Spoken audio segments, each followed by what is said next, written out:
నూనె గింజల పంటల్లో ప్రొద్దుతిరుగుడు ప్రధానమైన పంట. ముఖ్యంగా అనంతపురం, కర్నూలు, ప్రకాశం, కడప, నిజామాబాద్, ఆదిలాబాద్, కరీంనగర్, మహబూబ్ నగర్, నల్గొండ జిల్లాల్లో అధిక విస్తీర్ణంలో సాగవుతుంది. మిగిలిన నూనె గింజల పంటలతో పోలిస్తే ఈ పంటలో నూనె శాతం అధికంగా ఉండటం వల్ల రైతులు దీని సాగుకు మొగ్గు చూపుతున్నారు. ఖరీఫ్లో వేయాలనుకునే రైతులు రకాల ఎంపికతో పాటు సమగ్ర యాజమాన్యం చేపట్టినట్లయితే మంచి దిగుబడులు పొందేందుకు ఆస్కారం ఉంటుంది. అయితే హైబ్రిడ్ రకాలు సాగు యాజమాన్యం ఏ విధంగా చేపట్టాలో ఇప్పుడు తెలుసుకుందాం.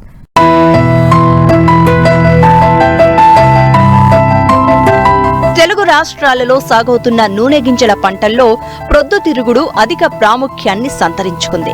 ఖరీఫ్లో వర్షాలు ఆలస్యమైనప్పుడు ఒక ప్రత్యామ్నాయ పంటగా మరియు యాసంగి, వేసవి కాలాల్లో కొద్దిపాటి నీటి వనరులను ఉపయోగించుకుని తక్కువ కాల పరిమితి గల ప్రొద్దుతిరుగుడు పంటను సాగు చేసి మంచి దిగుబడులు, నికర ఆదాయము పొందవచ్చును.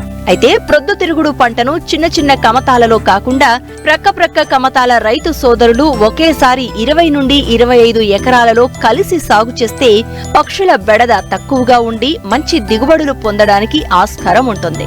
ఖరీఫ్లో తేలికపాటి నేలల్లో జూన్ 15 నుండి జూలై 15 వరకు విత్తుకోవచ్చు. బరువైన నేలల్లో ఆగస్టు 15 వరకు విత్తుకోవచ్చు. నీరు నిల్వ ఉండని ఎర్ర చెలక, ఇసుక, రేగడి, ఒండ్రు నేలలు ఈ పంట సాగుకు అనువైనవి. వర్షాధారంగా పండించేందుకు బరువైన నల్లరేగడి నేలలు, నీటి వసతి ఉన్నట్లయితే తేలిక నేలలు కూడా అనుకూలమే.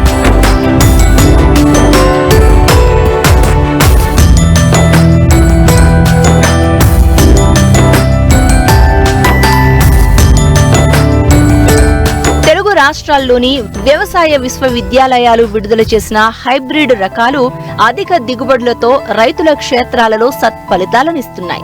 వీటిలో KBSH 44, NDSH 1, DRSH 1 వంటి సంకర వంగడాలు మన ప్రాంతంలో సాగుకు అనువుగా ఉన్నాయి. KBSH 44 రకం పంటకాలం 90 నుండి 95 రోజులు, ఎకరాకు 560 నుండి 600 కిలోల దిగుబడి వస్తుంది. NDSH 1 రకం పంటకాలం 80 నుండి 85 రోజులు, ఎకరాకు 600 నుండి 700 కిలోల దిగుబడి వస్తుంది. DRSH 1 రకం పంటకాలం 90 నుండి 95 రోజులు, ఎకరాకు 600 నుండి 700 కిలోల దిగుబడి వస్తుంది. ఈ హైబ్రిడ్ రకాలతో పాటు ప్రైవేట్ రంగ హైబ్రిడ్లు కూడా మార్కెట్లో అందుబాటులో ఉన్నాయి. రైతులు వాటిని కూడా సాగు చేసుకోవచ్చును. ప్రొద్దుతిరుగుడు పంటను అంతర పంటగానే కాకుండా ఏక పంటగాను సాగు చేసుకోవచ్చు. అంతర పంటలుగా సాగు చేసినప్పుడు వేరుశెనగ 4 వరుసలు, ప్రొద్దుతిరుగుడు 2 వరుసలు, కంది 1 వరుస, ప్రొద్దుతిరుగుడు 2 వరుసల్లో ఖరీఫ్లో సాగు చేయాలి. ఎకరాకు 2.5 కిలోల విత్తనం అవసరమవుతుంది. విత్తే ముందు విత్తన శుద్ధి తప్పకుండా చేసుకోవాలి. ఇందుకోసం థయోమిథాక్సమ్ 3 గ్రాములు లేదా ఇమిడాక్లోప్రిడ్ 5 మిల్లీలీటర్లు 1 కిలో విత్తనానికి కలిపి విత్తన శుద్ధి చేసుకోవాలి. ఇలా చేసుకుంటే నెక్రోనిన్ వైరస్ తెగులు సమస్యను అరికట్టవచ్చు. ఆల్టర్నేరియా ఆకుమచ్చ తెగులు నివారణకు ఇప్రోడియాన్ ప్లస్ కార్బండిజం 2 గ్రాములు కిలో విత్తనానికి వాడి విత్తన శుద్ధి చేసుకోవాలి. బోదలు చేసి విత్తనం నాటినట్లయితే పంట కాలంలో వివిధ దశల్లో నీటి తడులు ఇవ్వడానికి, పైపాటుగా ఎరువులు వేయడానికే కాకుండా మొక్కలకు తగినంత పటుత్వం కూడా లభిస్తుంది. విత్తేటప్పుడు తేలిక నేలల్లో అయితే సాళ్ల మధ్య 45 సెంటీమీటర్లు, మొక్కల మధ్య దూరం 20 నుంచి 25 సెంటీమీటర్లు, అదే నల్లరేగడి భూముల్లో అయితే సాళ్ల మధ్య దూరం 60 సెంటీమీటర్లు, మొక్కల మధ్య దూరం 30 సెంటీమీటర్లు ఉండేలా విత్తుకోవాలి. విత్తనం మొలకెత్తిన 10 నుండి 15 రోజుల తర్వాత కుదురుకు ఆరోగ్యవంతమైన ఒక మొక్కను ఉంచి మిగిలిన మొక్కలను తీసివేయాలి. ఈ విధంగా చేయడం వలన మొక్కల మధ్య నీరు, పోషకాల కోసం పోటీ తగ్గి పువ్వు పరిమాణం పెరిగి అధిక దిగుబడికి దోహదపడుతుంది.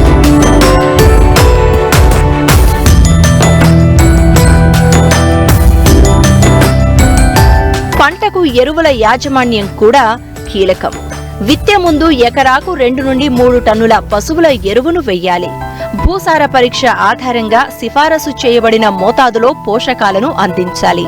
వర్షాధారపు పంటకు 24 కిలోల నత్రజని, 24 కిలోల భాస్వరం, 24 కిలోల పొటాషియం ఇచ్చే ఎరువులను అందించాలి. నత్రజని ఎరువులను సగం విత్తే ముందు, మిగతా సగం 2 దఫాలుగా వెయ్యాలి. గంధకం తక్కువగా ఉన్న నేలల్లో ఎకరాకు జిప్సం 55 కిలోలు వేస్తే గింజల్లో నూనె శాతం పెరుగుతుంది. పైరు పూత దశలో ఉన్నప్పుడు 2 గ్రాముల బోరాక్స్ లీటరు నీటికి కలిపి పిచికారీ చెయ్యాలి. ప్రొద్దుతిరుగుడు పంటలో మొగ్గ తొడుగు దశ, పువ్వు వికసించు దశ, గింజ కట్టే సమయం కీలక దశలు. నేలల రకాన్ని బట్టి, పగటి ఉష్ణోగ్రతలను బట్టి ఎర్ర నేలల్లో 8 నుంచి 10 రోజుల వ్యవధిలో, నల్లరేగడి నెలలకు అయితే 15 నుంచి 20 రోజుల వ్యవధిలో నీటి తడులు అందించాలి. పంటలో కలుపు నివారణ చాలా ముఖ్యం. విత్తిన వెంటనే లేదా మరుసటి రోజు గాని పెండిమిథాలిన్ 5 మిల్లీలీటర్లు లీటరు నీటికి కలుపుకుని నేలపై పిచికారీ చేయాలి. పంట విత్తిన 25 నుండి 30 రోజుల తర్వాత గుంటక లేదా దంతితో అంతర కృషి చేయాల్సి ఉంటుంది.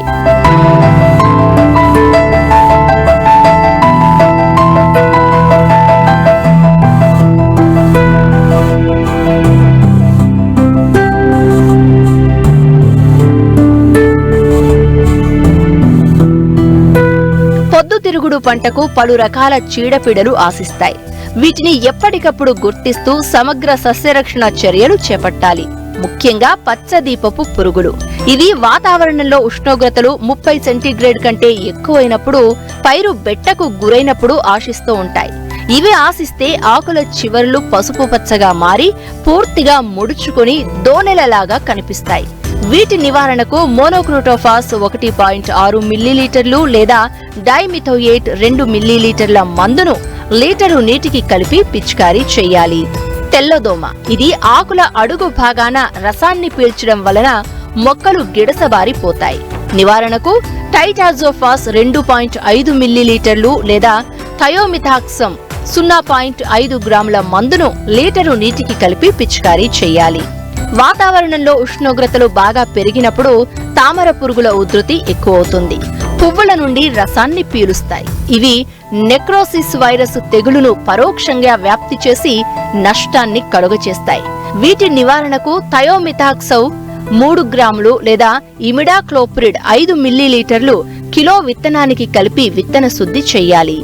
ఇమిడాక్లోప్రిడ్ 4 మిల్లీలీటర్లు 10 లీటర్ల నీటికి లేదా థయోమిథాక్సమ్ 0.5 గ్రాములు లీటరు నీటికి కలిపి పిచికారీ చేయాలి. పైరు 30 రోజుల దశ నుంచి పొగాకు లద్దె పురుగు ఆశిస్తుంది. గుంపులుగా ఆకులపై చేరి పత్రహరితాన్ని గోకి తింటాయి. దీని వలన ఆకులు జల్లెడ ఆకులుగా మారుతాయి. దీని నివారణకు నొవాల్యురాన్ 1 మిల్లీలీటరు మందును లీటరు నీటికి కలిపి పిచికారీ చెయ్యాలి. లేదా సాయంత్రం వేళల్లో విషపు ఎరను చల్లి నివారించుకోవాలి. పుష్పించే దశలో ఎక్కువగా ఆశించే పురుగు బీహారీ గొంగళి పురుగు. ఈ పురుగులు ఎక్కువగా ఆశిస్తే మొక్కలు మోడుబారిపోతాయి. వీటి నివారణకు క్లోరిపైరిఫాస్ 2 మిల్లీలీటర్లు ప్లస్ డైక్లోరోవాస్ 1 మిల్లీలీటరు మందును లీటరు నీటికి కలిపి పిచికారీ చేయాలి. పుష్పించే దశలో శనగపచ్చ పురుగు ఆశిస్తుంది. లార్వాలు పువ్వులు గింజల మధ్యన చేరి వాటిని తింటూ అధిక నష్టాన్ని కలుగచేస్తాయి. వీటి నివారణకు థయోడీకార్బ్ 1 గ్రాము మందును లీటరు నీటికి కలిపి పిచికారీ చెయ్యాలి. పైరు 25 రోజుల నుండి 65 నుండి 70 రోజుల వరకు ఆల్టర్నేరియా ఆకుమచ్చ తెగులు ఆశించి తీవ్ర నష్టం కలుగచేస్తుంది. ఇవి ఆశించినప్పుడు ముదురు గోధుమ రంగు మచ్చలు ఏర్పడి ఆకులు మాడిపోయినట్లు అవుతాయి. వీటి నివారణకు ప్రోపికొనజోల్ 1 మిల్లీలీటరు మందును లీటరు నీటికి కలిపి పిచికారీ చెయ్యాలి. తేమ తక్కువగా ఉండే వేడి వాతావరణంలో బూడిద తెగులు తీవ్రత ఎక్కువగా ఉంటుంది. ఆకులపై అడుగు భాగాన బూడిద లాంటి పొడి కప్పబడి ఉంటుంది. దీని నివారణకు డినోక్యావ్ 1 మిల్లీలీటరు లేదా ప్రోపికొనజోల్ 1 మిల్లీలీటరు మందును లీటరు నీటికి కలిపి పిచికారీ చెయ్యాలి. తామర పురుగుల ద్వారా నెక్రోసిస్ తెగులు వ్యాపిస్తుంది. ఈ తెగులు ఆశిస్తే ఆకులు సరిగా పెరగక గిడసబారిపోతాయి. పువ్వు సరిగ్గా విచ్చుకోక మెలిక తిరిగి వంకరగా మారుతాయి. ఈ తెగులు నివారణకు విత్తన శుద్ధి చెయ్యాలి. పార్చినియం కలుపును నివారించాలి. అలాగే ఇమిడాక్లోప్రిడ్ 4 మిల్లీలీటర్ల మందును 10 లీటర్ల నీటికి, థయోమిథాక్సమ్ 0.5 గ్రాముల మందును లీటరు నీటికి కలిపి 2 సార్లు పిచికారీ చెయ్యాలి. నాణ్యమైన విత్తనం ఎంపిక చేసుకుని సమయానుకూలంగా సమగ్ర యాజమాన్య పద్ధతులు పాటించినట్లయితే వర్షాధారం క్రింద సాగు చేస్తే ఎకరాకు 4 నుండి 6 క్వింటాళ్లు, నీటి పారుదల కింద సాగు చేస్తే 8 నుండి 10 క్వింటాళ్ల దిగుబడి సాధించవచ్చును. నూనె గింజల పంటల్లో ప్రధానమైన పంట వేరుశనగ. తెలుగు రాష్ట్రాల్లో అధిక విస్తీర్ణంలో సాగు చేస్తూ ఉంటారు రైతులు. ఇటు విశాఖ ఏజెన్సీ రైతులు కూడా ఎర్లీ ఖరీఫ్ గా సాగు చేస్తున్నారు. ప్రస్తుతం పూత దశలో ఉంది. మంచి దిగుబడిని పొందాలంటే ప్రస్తుతం చేపట్టాల్సిన యాజమాన్య పద్ధతులేంటో ఇప్పుడు చూద్దాం.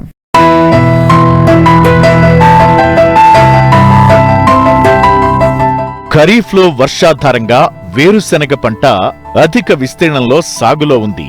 తెలంగాణతో పాటు ఆంధ్రప్రదేశ్లోని రాయలసీమ, ఉత్తర కోస్తా ప్రాంతాలలో ఎక్కువగా సాగు చేస్తారు. అయితే ప్రాంతాన్ని బట్టి ఆయా వాతావరణ పరిస్థితులకు అనుగుణంగా ఖరీఫ్ వేరుశెనగను జూన్ నుండి ఆగస్టు వరకు సాగు చేస్తారు. కానీ అల్లూరి సీతారామరాజు జిల్లా చింతపల్లి ఏజెన్సీలో గిరిజన రైతులు ఎర్లీ ఖరీఫ్ గా అంటే మార్చి నెలలో వేరుశెనగ పంటను విత్తారు. ప్రస్తుతం పూత దశలో ఉంది. పూర్తిగా సేంద్రియ విధానంలో సాగు చేసే ఇక్కడి రైతులు అధిక దిగుబడిని పొందాలంటే ఎలాంటి యాజమాన్య పద్ధతులు పాటించాలో సూచిస్తున్నారు చింతపల్లి ప్రాంతీయ వ్యవసాయ పరిశోధనా స్థానం సీనియర్ శాస్త్రవేత్త బాల హుస్సేన్ రెడ్డి. ఈ చింతపల్లి గాని ఈ గిరిజన ప్రాంతాల్లో వేరుశెనగకు మనకు దాదాపుగా చాలా మంది రైతులు ఖరీఫ్ సీజన్లో వేస్తారు. బట్ ఈ సంవత్సరం మన వ్యవసాయ శాఖ ద్వారా అర్లీ ఖరీఫ్లో కూడా వేయించడం జరిగింది. సో ఈ ప్రాంతంలో మనకు అర్లీ ఖరీఫ్లో కూడా ఇంతవరకు చూస్తే పూత దశలో ఉంది పంట. ఇప్పటికైతే పంట అయితే బాగానే అన్ని రకంగా వెజిటేటివ్ ఫేజ్ కానీ ఫ్లవరింగ్ స్టేజ్లో ఉంది కాబట్టి బాగానే ఉంది పంట. ఇప్పటికైతే పెద్దగా సమస్యలు ఏం లేవు. సో ఇందులో మనకు వేరుశెనగలు తీసుకున్నట్లయితే రకాల విషయానికి వస్తే జనరల్గా ఇక్కడ రైతులంతా కూడా వాళ్ళు ఎప్పటి నుంచో సాగు చేసే శనగ రకాలే వేస్తారు. దానికి కొండ శనగలు అని పేరు పెట్టారు. కానీ మనము కొత్తగా ఇప్పుడు వ్యవసాయ శాఖ కానీ మనం కానీ రైతుల దగ్గర కొత్త వేరుశెనగ రకాలైనటువంటి నిత్యహరిత, తర్వాత విశిష్ట ఈ కొత్త రకాలను రైతుల దగ్గర వేయించడం జరుగుతుంది. సో నిత్యహరిత అనేది మనకు దగ్గర ఎక్కువగా అందులో 3 పప్పులు ఎక్కువ ఉంటాయి. తర్వాత ఈ 2 కూడా కొత్త అధిక దిగుబడినిచ్చే కొత్త బంగాళాలు. ఈ 2 రకాలు దాదాపు 105-110 రోజులకు మనకు పంట కాలంలో మనకు ఇది పూర్తవుతుంది. తర్వాత కొన్ని రకాల పురుగులు తెగుళ్ళను కూడా ఈ కొత్త రకాలు 2 కూడా తట్టుకోగలుగుతాయి. సో వాటి పనితీరును ఇప్పుడు మనం అధ్యయనం చేయడానికి అలాగే వ్యవసాయ శాఖ వారు కూడా ఈ అర్లీ ఖరీఫ్లో కానీ ఖరీఫ్లో కానీ ఇవ్వడం జరిగింది. సో ఇక్కడ గమనించింది ఏంటంటే ఈ గిరిజన ప్రాంతాల్లో రైతులు చాలా తక్కువ విత్తనం వాడతారు. సో మనము సిఫారసు చేసిన మోతాదులో వీళ్ళు విత్తనము దానికంటే కూడా చాలా తక్కువ మోతాదు వాడతారు. కనీసం ఒక ఎకరాకు 50 కిలోల పప్పు వాడాలండి కనీసము. సో అప్పుడు అవుతుందే మనకు చదరపు మీటర్కి కావాల్సిన మొక్కల సంఖ్య. సో స్పేసింగ్ అనేది బాగుండాలి. వేరుశెనగలో ఎక్కువ కూడా మనం ఎప్పుడు కూడా ఏంటంటే స్పేసింగ్ ఇంపార్టెంట్. మొక్కల సంఖ్య బాగా సిఫారసు చేసిన మోతాదులో మనకు ఖరీఫ్ సీజన్లో అంటే చదరపు మీటర్కు దాదాపు 33 మొక్కలు ఉండాల్సిన అవసరం ఉంది. లేదంటే స్పేసింగ్ ఎక్కువ వైడ్గా ఉన్నాయనుకుంటే మొక్కల మధ్య అంతరం ఎక్కువ ఉందంటే కలుపు ఎక్కువ వస్తుంది. కలుపు రావడం వల్ల ఈ మనకు వేరుశెనగ పంట అనేది దాన్ని అనగదొక్కేస్తుంది అనమాట. సో మనం చెప్పినట్టు కనీసం 50 కిలోల పప్పు అనేది రైతులు వాడితే మనకు మొక్కల సాంద్రత అనేది మెయింటైన్ అవుతుంది రికమెండేషన్ ఇచ్చిన దాని ప్రకారము. తర్వాత విత్తన శుద్ధి అనేది కూడా చాలా ఇంపార్టెంట్. అంటే జనరల్గా ఇక్కడ రైతులు మనము కెమికల్స్ రికమెండ్ చేయకూడదు. కాకపోతే అర్లీగా మొదలు కుళ్ళు తెగులు ఏదైనా ఆశించి వేసిన పప్పు కూడా కొన్ని చెడిపోయి లేదా మొదలు కుళ్ళు తెగులు అనేది అర్లీగా ఆశిస్తుంది కాబట్టి మన పొలంలో మొక్కల సాంద్రతను మెయింటైన్ చేసుకోవాలన్నప్పుడు విత్తన శుద్ధి అనేది కనీసం కొంచెమన్నా మనం రైతులు చేసుకోవాలి. మనం సేంద్రియ పద్ధతిలో చేసుకోవాలనుకుంటే మనకు ట్రైకోడర్మా విరిడి అనేది జీవ శిలీంద్రనాశిని ఉంటుంది. అది మనకు 1 కిలో పప్పుకు 5 గ్రాములు లెక్కన మనం విత్తన శుద్ధి చేసుకొని పొలంలో వేసుకుంటే నేల ద్వారా కానీ విత్తనం ద్వారా కానీ వచ్చే తెగుళ్ళను మనం ఆదిలోనే మనం కంట్రోల్ చేసుకోవచ్చు. సో తర్వాత మనము నీరు వచ్చేసి సాధారణంగా ఏంటంటే విత్తే సమయానికి మనకు పొలంలో తగినంత తేమ ఉండాలి. తర్వాత మొలకు వచ్చిన తర్వాత దాదాపు 20-25 రోజుల వరకు ఎటువంటి నీరు పెట్టాల్సిన అవసరం లేదు.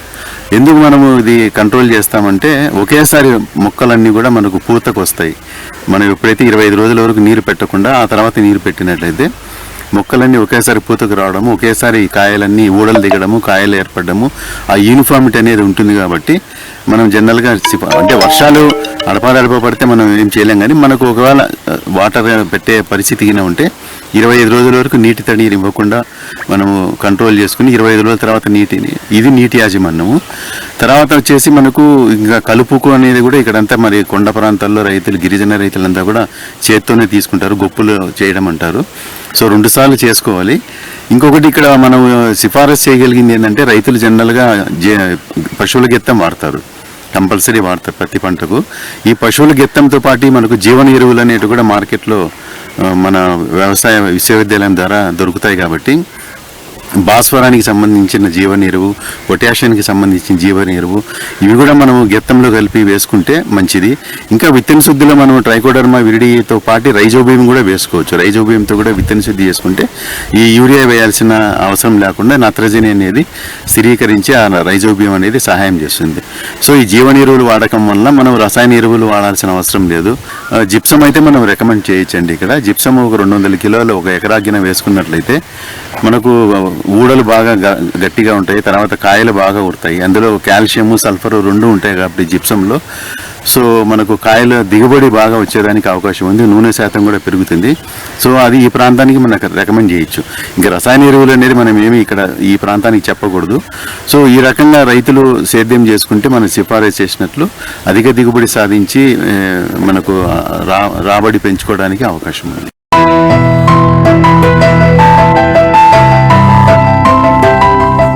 వ్యవసాయంలో పెరుగుతున్న ఖర్చులు, తగ్గుతున్న లాభాలు, ఈ పరిస్థితుల్లో చాలా మంది రైతులు ఇబ్బందులు పడుతున్న వేళ సంగారెడ్డి జిల్లాకు చెందిన ఓ రైతు మాత్రం కొత్త మార్గాన్ని ఎంచుకున్నారు. సంప్రదాయ పంటల నుంచి బయటకు వచ్చి ఆయిల్ ఫామ్ సాగుతో పాటు అంతర పంటలు సాగు చేస్తూ మంచి ఆదాయం పొందుతున్నారు. ఆ రైతు తీసుకున్న తెలివైన నిర్ణయం ఇప్పుడు అతని జీవితాన్నే మార్చబోతోంది.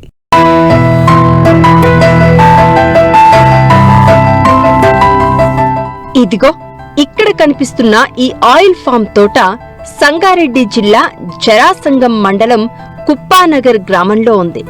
దీన్ని సాగు చేస్తున్న రైతు పేరు వెంకటేశం. తనకున్న 5 ఎకరాల భూమిలో సంప్రదాయ పంటలు సాగు చేస్తూ జీవనం సాగించేవారు. అయితే సాగులో పెరిగిన పెట్టుబడులు, తగ్గుతున్న దిగుబడులు, ఈ పరిస్థితుల్లో లాభాలు లేకపోవడంతో పంట మార్పిడి వైపు అడుగులు వేశారు. ఉద్యాన శాఖ సూచనల మేరకు 2.5 సంవత్సరాల క్రితం 5 ఎకరాల్లో ఆయిల్ ఫామ్ మొక్కలను నాటారు.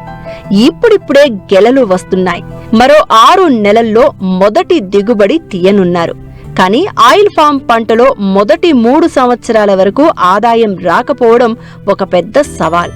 దాన్ని అధిగమించేందుకు మొదటి ఏడాది నుంచే అంతర పంటల సాగు ప్రారంభించారు రైతు. గత ఏడాది మునగ పంటను సాగు చేసి మంచి లాభాలు అందుకున్నారు. ప్రస్తుతం మరో అంతర పంటకు సిద్ధమవుతున్నారు.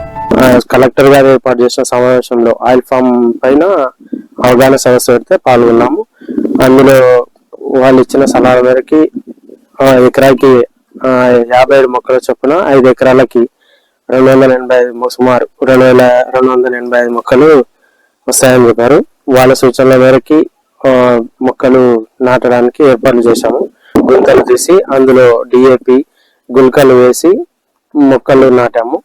తర్వాత సాసర్లు చేసి దానికి నీళ్లు వచ్చేలాగా డ్రిప్ ఏర్పాటు చేసి దాని నీళ్లు పడుతున్నాయా లేదా ఎప్పటికప్పుడు చూడడం. తర్వాత 2 నెలలకు 3 నెలలకు కలుపుని బట్టి కలుపు తీయడం.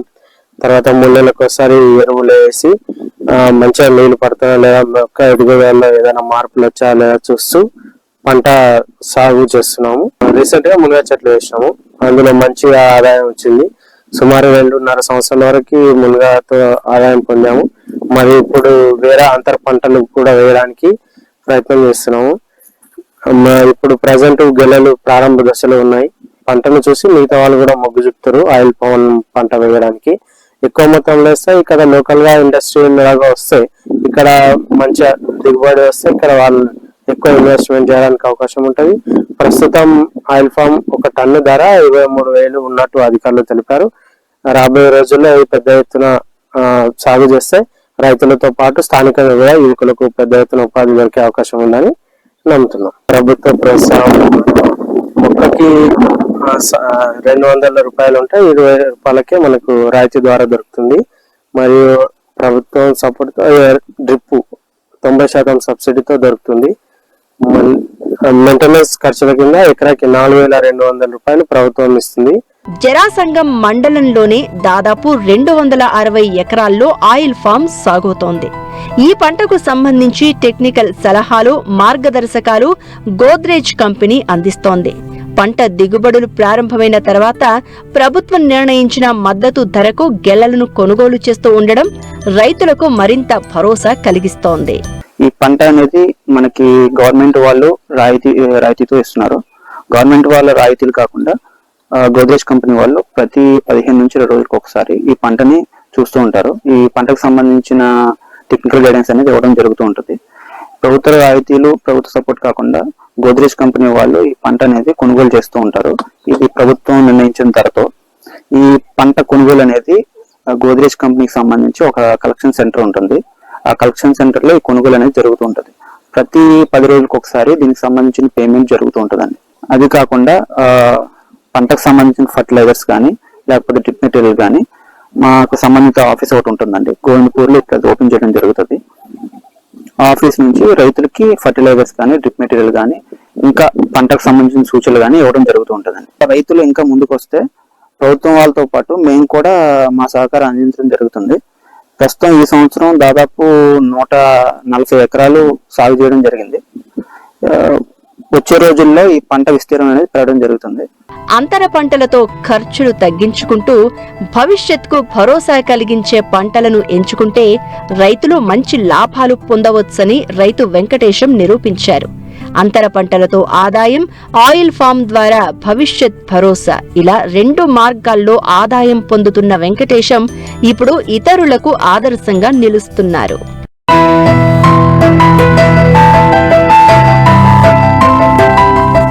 వ్యవసాయంలో సమస్యలకు, సందేహాలకు సమాధానాల కోసం మట్టి మనిషి రైతుకు అండగా నిలుస్తోంది. మీరు సంప్రదించవలసిన చిరునామా మట్టి మనిషి 10 TV, road number 36, Jubilee hills, Hyderabad 500033. మా ఫోన్ నెంబర్ 040301011010 8899718611.